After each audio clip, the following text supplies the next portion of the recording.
Hello, welcome to a brand new episode of the Comic Hall. I'm your host, Dylan Lang, here on a lovely Saturday morning, actually.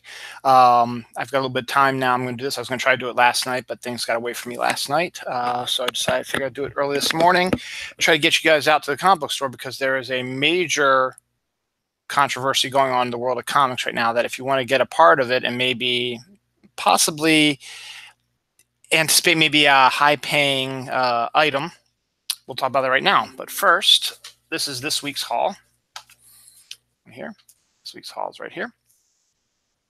So what we're going to do now is we're going to talk about the big news, controversy, whatever of the week here at the Comic Hall and all over the comic world. It is Batman Damned #1.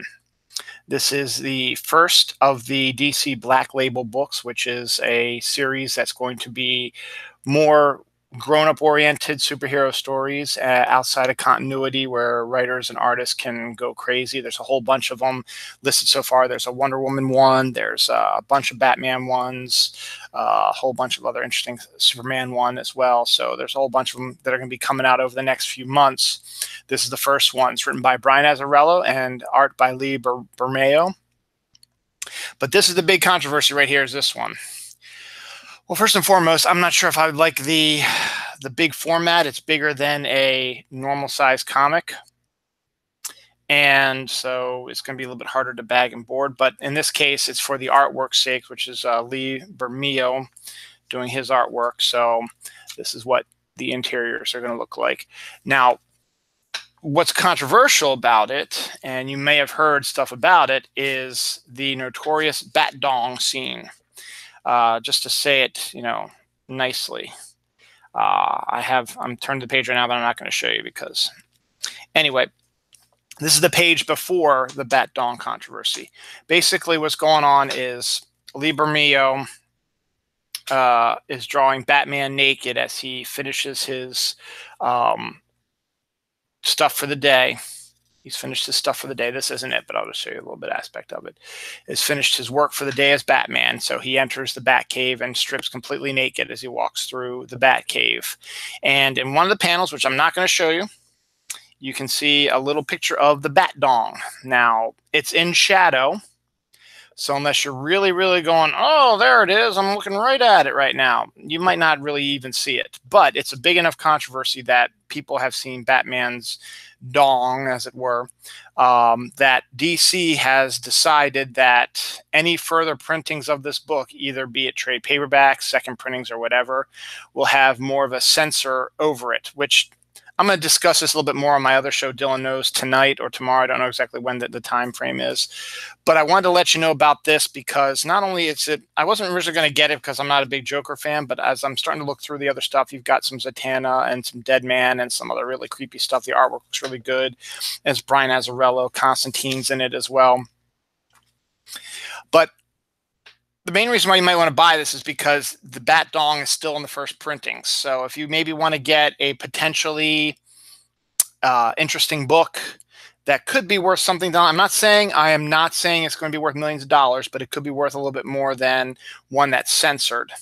You might want to go to your local comic store and pick up an issue of Batman the Damned. Now, the problem is also it's $6.99, oversized, obviously, and kick off of the whole thing. But if you want to get in on the controversy stuff like that, pick up Batman Damned #1 at your comic book store this week until their stocks run out. I am sure a second printing will be coming along very shortly, and the BatDong will be censored out as is when it gets put into trade paperback form. It'll be censored as well. Basically, the premise of Batman Damned is the Joker is dead and has been murdered, and Batman has to discover who did it. So that's it. Now on to our regular comic books.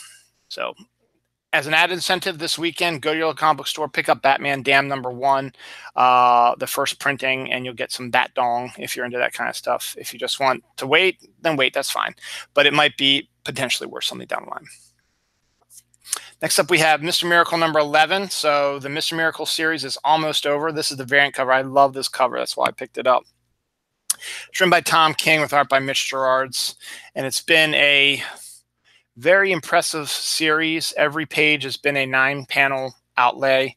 and the story is intense, fascinating. The characters of Mr. Miracle and Big Barda are insane, and this is, we're getting to the end. I mean, this is next issue is the last issue of Mr. Miracle. So it's all going to wrap up, and we're going to see how this all ties together. So interesting ending to it as well. I'm not going to ruin it for you, and I'm going to repeat what Mitch Gerards and Tom King said is just buy the book. Don't look through it. If you've been buying it, just buy it. Don't look through it before you buy it, because they don't want to spoil the ending until you get to the end of it. So, or until you get home. I haven't read it yet, but I've flipped through it because that's what I do, and just look at it, and I saw what the ending is, so we'll see what happens. Speaking of Tom King, also, here's another controversial book this week that you might want to pick up from the comic book store as well. It's Batman number 55. Not as controversial as BatDong, but Tom King, Tony Daniel, and Danny Miki. Looks like he's doing some more 9-panel stuff and regular artwork as well. We bring the KG Beast back, and something happens to a main character in this book that's going to have ramifications down the line. So I would probably recommend you might want to check this out as well. But Tony Daniel's artwork is always gorgeous, and Tom King's been writing a really fantastic story for Batman. So highly recommend it. So Tom King's got some killer stuff going on. Batman Damned out this week. So all more reasons to go out to your local comic book store and pick up some stuff this week, particularly of all the weeks that I've asked you to go out to pick up comic books. I'd recommend going out this week. Also this week we have Justice League number 8, which is the next part of the Legion of Doom story. Now, the way they're doing it is Scott Snyder wrote the original 5-part storyline, and then James Tynion IV came in to write a one-shot with from the viewpoint of the villains. Then Snyder came in to finish up his storyline with the 6th issue, which is issue number 7, and then this is a follow-up to that one. So this is James Tynion IV with art by Mikel Janin. You get a little bit more info about Starman, who made his appearance at the end of last issue. Starman was always a really fun character I liked when he came out back in the 80s or early 90s. He was drawn by Tom Lyle, who was a local guy, and I enjoyed the series as well. So you get to see a little more, plus you get some Mikel Janin artwork. So again, another really, really good book that you may want to pick up this week. So go, definitely, nothing should stop you to go to your local comic book store this week and pick up some good stuff. I said I'm going to give up on it, but it's almost over, so I'm just going to probably keep going with it. Green Lantern number 55. Since Dan Jurgens has taken it over and turned it more into a Green Lantern Corps book, ever since the Green Lantern Corps book got canceled, it hasn't been as much fun. But this is the final story arc of this before they get into the Grant Morrison, Hal Jordan series, which I guess should be okay. I mean, Liam Sharp's doing the artwork. It should be interesting, but it's just going to focus on Hal Jordan. It's going to be like a police procedural, so we'll see what happens. Dan Jurgens writes, art by Mike Perkins. So the Cyborg Superman is back. So I don't know. We'll see. I'm just picking it up, and I'll read them eventually because it is Green Lanterns, and Green Lanterns are always great. But I just, ever since Dan Jurgens took over, I was kind of disappointed in it because I like the focus on the two, Simon and Jesse. Finally, a short week for DC. I got a lot more Marvel this week, which is odd. New Challengers, number 5. This is the next to last issue of this miniseries, also written by Scott Snyder. And that's right, they didn't put it at the end. Aaron Gillespie and Scott Snyder writers. V. Ken Marion and Sandu Floria are the art team on this. So again, I keep reiterating this every time this book comes up. This is the book that Scott Snyder wanted to write ever since he came to DC. This is the book he pitched when he came to DC, and now he's getting a chance to do it. And so that's we're almost done with that series. Next up is Marvel, which is the ones we have the most of this week. We have Captain America Annual number 1. Originally, I wasn't going to pick this up, but then I looked inside to see who the art team was, and I just had to. It's written by Teenie Howard, with pencils by Chris Sprouse and Ron Lim, inks by Carl Story, Walden Wang, and Scott Hanna. I love Chris Sprouse artwork. I love Ron Lim artwork. It is a story set in the old days, and it's that's the main reason why I got it, because I love the art teams, both Lim and Sprouse. I enjoy that. So good on that. We also have Amazing Spider-Man Annual #1, which takes place in the past when Spider-Man first got the symbiote costume. It's written by Saladin Ahmed with art by Gary Brown.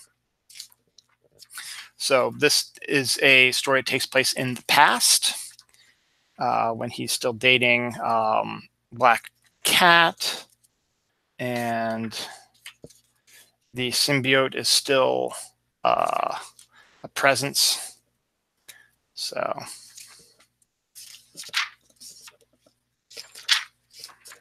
pretty interesting take on stuff.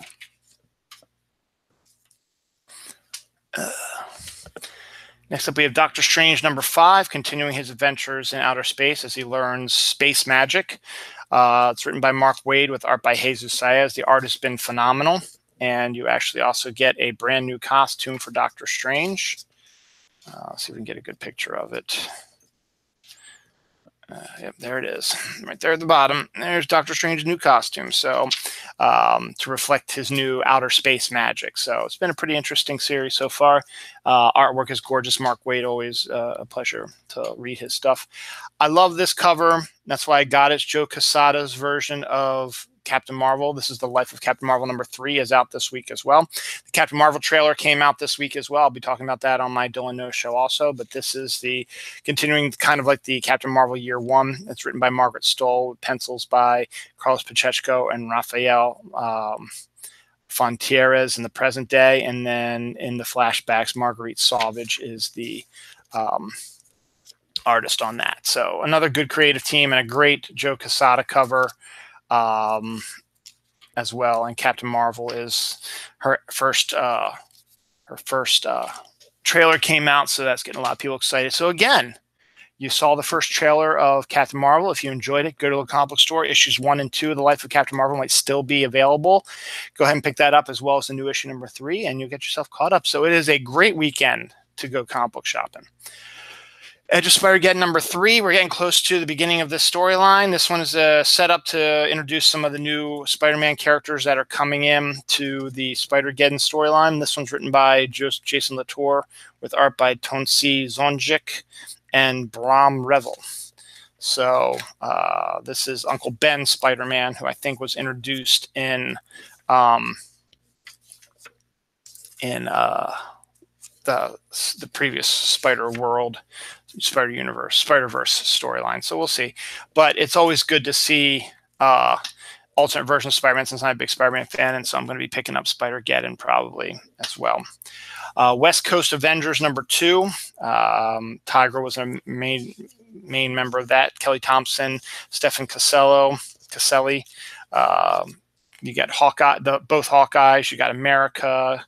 And you got some just really some good stuff. West Coast Avengers looks good. West Coast Avengers is one of the first comics I remember really enjoying that was not Spider-Man related. And I bought the original miniseries back in the 1980s. I remember reading it up in Boston. Not Boston's the island area over there, but it can't come to me right now. Speaking of Spider-Man Renew Your Vows #23, continuing the alternate storyline where Spider-Man and Mary Jane are still married. They have a teenage daughter. They all have powers, and it's written by Jody Hauser with art by Scott Koblish. So I don't know how much longer this series is going to go, but it's a fun-filled series, and it's a series that I wish The Amazing Spider-Man was regular continuity and not this back one. It's played Kelly Thompson, Mr. and Mrs. X #3, with the announcement of Alicia and Ben and the Fantastic Four getting married. We're going to hopefully have another married couple. Here's the main one. Rogue and Gambit are married, and it's written by Kelly Thompson with art by Oscar Bazaldo. This is #3. Again, yeah, I'm probably going to drop this pretty soon because they've thrown Deadpool into this, and there's really no reason to throw him into this story, but we'll see. But I like the interaction. I like the artwork, and I like the interaction between the married couples. It's always good to see married couples in comics. So we'll see. Maybe I'll keep up on it. And that's it for Marvel. Finally, Independence.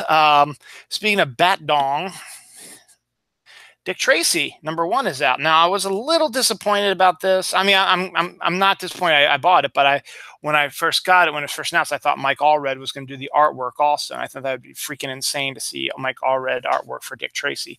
He's inking it, but he's not drawing the pictures. Rich Tommaso is drawing the pictures, and Lee and Michael Allred are doing the storyline. So I've always liked Dick Tracy. I think the Warren Beatty Dick Tracy movie is highly underrated. I think it's a better movie than people are giving it credit for. But Dick Tracy has always been an interesting character. The first one to have like a specific rogues gallery with specific, you mentioned the names of the rogues gallery, you know exactly who they are the villains of. So we'll see. I'll check that out. It's a miniseries. Mike Allred is involved. I wish he would do the artwork for it, but in the end, still looks good. Strangers in Paradise #6. If you're going to the Baltimore Comic-Con next weekend, actually. Terry Moore is the special yearbook creator. They do a yearbook every year at Baltimore Comic-Con where they focus on a set of characters or an artist or whatever, and other artists draw their versions of the character and they release it in a hardback book that you can only get at the Baltimore Comic-Con. So this year is Strangers in Paradise, Terry Moore. He brought back the series for the 25th anniversary. It's on issue #6 now. This is his epic. The series started way back in the early 90s and lasted about, 69-ish issues in the abstract series, give or take a bunch of stuff from Image and other stuff as well. So you're looking around somewhere probably about 100 issues probably of Strange Paradise. And then he brought it back for his 25th anniversary. And it's just as good as it was before, though. I wish he would focus more on the couple. They have them separated right now, but it's still worth it because the black and white art is beautiful as always. And also, if you're a fan of the series, you'll be able to, go, as I say, go to the Baltimore Comic-Con next weekend. You'll be able to get the yearbook, which just features different people's takes on Terry Moore characters, not just Strangers in Paradise, but a bunch of other characters as well. And that might even entice me enough to get down there as well. We'll see. I had to finish up this Mata Hari #5. This is the last issue of the miniseries. I'm a history buff, so when they do like a history thing and I don't know much about Mata Hari, I figure I'd get this. Plus, there's boobies and sex, so why not? Emma Beebe story, Ariella Kristantina art. So this is the last issue, which was detailing Mata Hari's life, and first series from the Karen Berger books, The Dark Horse, where they've released a bunch of them already. And that's the final issue of that. I'm kind of glad I decided to do this because I've always told you, those who watched the show before, my love for the series. And something always seems to come up that takes me away from it. And I thought that had happened again. But then the newest issue came out. I was like, hey, let me just check and see if the store has the previous issue. And lo and behold, they did. So Hack/Resurrection 10 and 11. #11 is a new one out this week. #10 came out about a month or so ago. I missed it when it first came out because it was sold out when I went there to get it originally. And then when I looked in the back issues, they didn't have it. So I checked like for 2 weeks and they didn't have it. So they must have just gotten it in recently or whatever. I'm glad I did. Love this cover. This is issue #10. Hack/ is the story of a young girl whose mother was a serial killer, and she ends up making it her will in life to go and take out serial killers. It's written by Teenie Howard, who wrote the Captain America annual, I think, with art by Sealor, and it guest stars Vampirella. And it's sexy, it's sexiness, it's violence, it's gore. It's supernatural stuff. You gotta love it. This is issue 10. This came out about a month or so ago. Here's the newest issue, #11. So this just came out this week. So continuing the storyline with Vampirella, Teenie Howard, Sealor creative team. And so I'm glad I got it. So now I'm back on track so I can keep collecting this series. So well worth it, and eventually I'm going to pick up some of the omnibuses to catch some of the stories I missed. So that's it for comic books this week. Just a reminder, everything you saw that week, there's a lot of stuff out at your comic books for this week that I would recommend you would probably go get because it's a huge week for comics. particularly with the BatDong controversy. So go to your local comic book store this weekend. You have the time. Why not pick up your copy of Batman Damn #1? Yeah, it's $7, but it could be worth more because of the controversy. And continuing the Mr. Miracle story, and the big story that happens in Batman is a major game changer as well. And just continuing annuals, and just Captain Marvel with her trailer coming out might be another good one to pick up. And Dick Tracy, Strangers in Paradise, stuff like that is always good. So it's a good week to go to your comic store and pick up your comic books. So I highly recommend it. Take a trip out there. Shouldn't take you too long. Half hour at the most, maybe. Or if you really, really want to dig around, stay as long as you like. They will accommodate you. So that's my recommendation for you this week. Go to your local comic book store this weekend. Pick up Batman Damn, particularly before they censor out that stuff. I will detail it. I'll be talking more about the censoring in my show, Dylan Knows, which I think is probably going to run tonight at around 9:30, 10 o'clock, but I might push to tomorrow depending on what my wife needs to do. She needs to do some work on the computer. So we'll work that out, and see you soon. So go to the local comic book store, buy comics. There's lots of good stuff out this week. Happy fall also. Next week is the Baltimore Comic-Con. So if you don't have plans for the weekend and you're nearby, come on down to the Baltimore Comic-Con. It's going to be huge. It's 3 days, Friday, Saturday, and Sunday. All kinds of media guests and the biggest selection of creators you're going to see, including a lot of the people I showed you. Tom King's going to be there. Who else is going to be there that showed stuff for? Rats, I can't think of. But Tom King's going to be there. But trust me, most of the people who worked on these books are probably going to be at the Baltimore Comic-Con. I'm going to see if I can find the Comic-Con list, and I'll probably list everybody who's going to be at the con this week on my other show, Dylan Knows. So I'll be talking about that as well. So if you need something to do next weekend, come on down to Baltimore. We can accommodate you. We've got plenty of hotel rooms, got plenty of fooderies around you. It's at our convention center, which is smack dab by the Inner Harbor. So it's not in any bumble, dark, dirty, dangerous area. It's right there in the middle of the city, right between the Orioles and Ravens stadiums and the Inner Harbor. So there's accessible by train, buses, cars. There's plenty of parking spots if you're coming in. There's plenty of hotel space, despite the fact that it is convention weekend and we've got lots of guests and lots of people coming in. Baltimore has built 1 million hotels in the general area, so you can have your pick of whatever hotel you want. There's going to be rooms somewhere for you within walking distance of the convention center. I mean, easy walking distance. And then you're right there near the Inner Harbor. So come on down to the Baltimore Comic-Con. It's going to be huge, as it always is. Check that out. So we'll have to wait and see, because my comic store I go to, they're the ones who run the Comic-Con, and they will close after Wednesday. They close Thursday and Friday. Well, they close Thursday so they can prep the convention hall, and then help the people come in and move in who are selling the stuff. And then the con opens like at 2 o'clock on Friday, 2 p.m. on Friday. So they have all Friday morning to finish up any last minute stuff. And then the convention's open from like 2 to 8 or something, 2 to 10 or something like that on Friday. And then all day Saturday, all day Sunday. So you're going to have plenty of time to do it. And don't worry, there's lots of vendors. There's going to be lots of artists. So bring lots of books to get signed, and talk to the creators. And also check out the website, Baltimore Comic-Con. There's a bunch of media guests, including Zach Levi, who's playing Shazam, Will Wheaton, Sherilyn Fenn, Trisha Helfer, Mike Coulter. These are all Aaron Gray. These are all people who are going to be there. And if you want to buy a package, you can get a picture taken with them. So all kinds of good stuff. So come on down, check it out. Should be a blast. Go to your comic book store this weekend, pick up the stuff I showed you, and then next weekend, come on down to Baltimore Comic-Con. It's going to be a blast. All right, guys. See you later. Happy fall. We'll see you next week.